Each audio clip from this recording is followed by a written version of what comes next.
every candidate profile, or candidate is going to have a candidate profile. And within this profile, we're tracking all of the information on their application, plus everything that they've entered in that candidate profile, and then all of the activity that we've had since they've applied to the position, applied to the position. So we can see their correspondence, we can see their interviews and the results of those interviews, all of their screening information. And one of my favorite things to show is I can come in and see all of the positions that Charles has applied to within the organization, and not just see what those positions are, but see his question results, see his screening results, what correspondence was sent, and all of the notes and attachments. So you really have a strong history on Charles's, relationship here with the organization. Now, all of this information on the candidate profile is going to be, I shouldn't say all of the information, I should say the information that you would like to move over from the candidate profile will be used to create the employee profile when and if Charles is hired.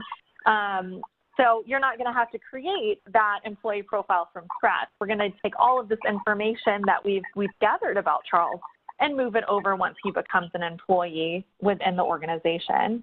So I just want to give you a quick look at the hire action screen and what an action screen looks like within the system.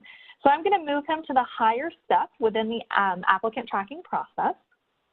And then I'm going to click our hire action here.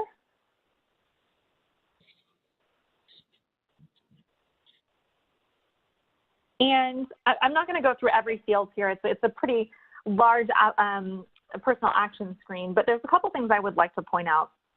The first is that all of the personnel actions within the solution are effective dated.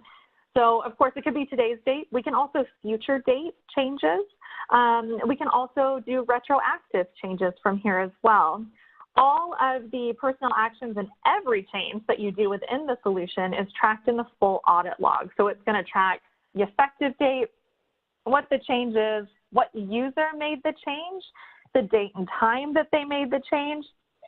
So everything that happens here as far as data manipulation within the system is going to be tracked in that audit log, which is fully searchable and reportable. So, any change that happens within the system, you're going to have that tracked. We can track reason codes. Why are we doing why are we hiring Charles? Is it because of a vacancy? Is he, is it an increased funding? What type of reason is that here? And then you'll see that within the hire action itself, it's going to pull as much information from the candidate profile and the requisition and the solution overall that it knows, so that you don't have to re-enter data here. So we've got his name, we've got some general information, that personal information from the self-ID section on the application itself. We'll track important dates. So maybe you have an adjusted start date and a start date for this employee. Again, I'll mention that configuration console tool that allows you to, add fields, hide fields, rename them. So if you have, these are not dates that you use and you want to rename them or add some additional date fields here, you can do that. And then we're really creating our work assignment with this hire action. So if you'll remember from kind of our very first conversation, we have jobs, positions, and work assignments. And so the work assignment defines an employee's relationship with the position that they're in right now. So what we're doing here is we're saying this is the position that Charles is going to be in, and then here's his job, org unit, all of that information that has been pulled in from the position for this requisition. That includes manager information, compensation as well. But you're also able to set up things like a trial period here. So if we want to have, Charles not be eligible to accrue benefits or leave until, 30 or 60 days after he's hired, we can set up those trial and notice periods on the hire action itself. And we certainly do allow you to pay your employees. So we've got compensation, any collective agreements, other amounts, allowances, other pay. If it's a contract position, we can track that here. And then we really get back into the candidate information again. So again, pulling from the candidate profile, their contact information.